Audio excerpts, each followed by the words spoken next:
This is Paul for Redneck Sports. I believe that everybody should win in life, or at least attempt to.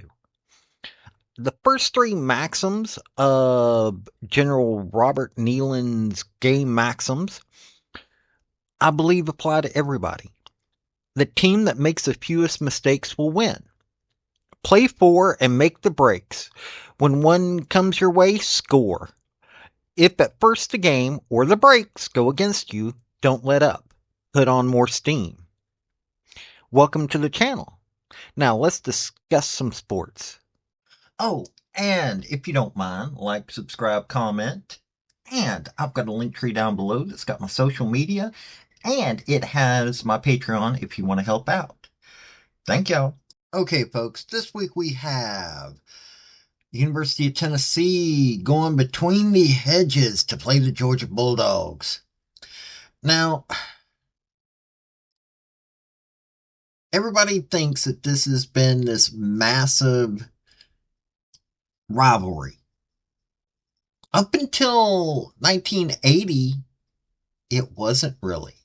From 1899 to 1989, UT and Georgia met only 21 times before the SEC expanded to 12 members and split into two divisions. So, seriously, not that long running of a rivalry or whatever, but it's still been exciting.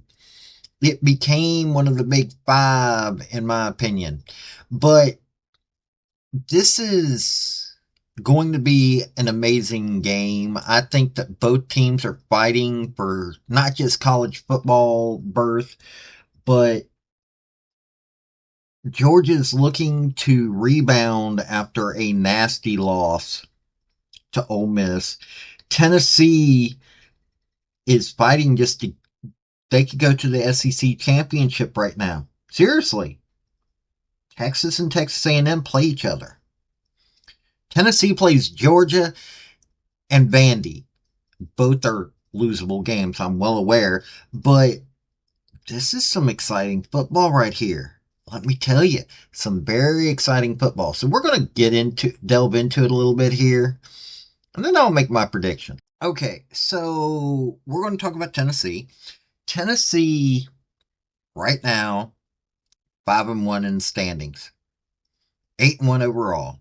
Texas A&M, they're 5-1 conference, 7-2 overall. Tennessee's only lost to Arkansas. Okay, we've had some really ugly wins. Our offensive line needing to learn to hold a little bit better. In all honesty, it looks like they are. Our kicking game. Hey, our kicking game improved. We've still got a little bit of a problem with our receivers, but not that bad. Basically, our offense have learned to play the game. Now, I would like to see Squirrel White a little bit more active. I'm not a massive fan of Brazel, but, well, he's showed up for what we needed him to show up for. Thornton showed up when we needed him to. We've got a really good team, ladies and gentlemen. Gaston Moore came in. Okay, so he wasn't Nico Iamaleava, but he's a decent backup. Our offense has finally matured to a point that they can do this. Dante Thornton, wide receiving, 401 receiving yards. Dylan Sampson, 980 yards rushing. Nico Iamaleava, 1,705 passing yards. We're 61st in passing yards. We're 8th in rushing. This is a team. We're 7th overall. I think that this is going to be an interesting I really do. I think this is going to be interesting from the Tennessee standpoint. It's going to be a Tennessee's got to get is going up against a weaker Georgia defense than we've gone up against in the past, and we've got a better defense, in my opinion, than their offense. Georgia, hey, Carson Beck. I am not going to say that Carson Beck's a bad quarterback in any way, shape, or form. Trevor Etienne, 453 rushing yards. Carson Beck, 2,302 passing yards. Arian Smith, wide receiver, 503 receiving yards. They're 12th in the nation for passing yards, 97th in rushing yards. It's they're still fourth in the conference. Seriously, they're still considered fourth in the conference. They lost to Alabama. Well, Alabama's still ranked. They're being talked about for the college football playoff.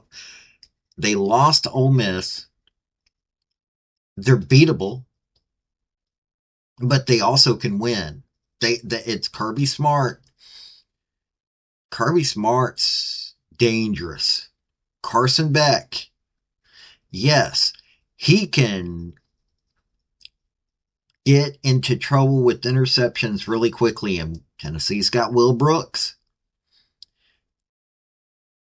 But he can also lead the Georgia team to a win. Which Carson Beck are we going to get? Think about that. Which Carson Beck are we going to get? This could be a little nasty. So I don't. Their defense is not as good as it should be. Their offense hasn't been as good as they normally are. I, I, overall, I don't think they're as good as Tennessee. Okay, no matter how Georgia played Ole Miss this year, they're still Georgia. It's still Kirby Smart. They're still dangerous. They still want to get into either the SEC championship or the college football playoff. Tennessee is a young team.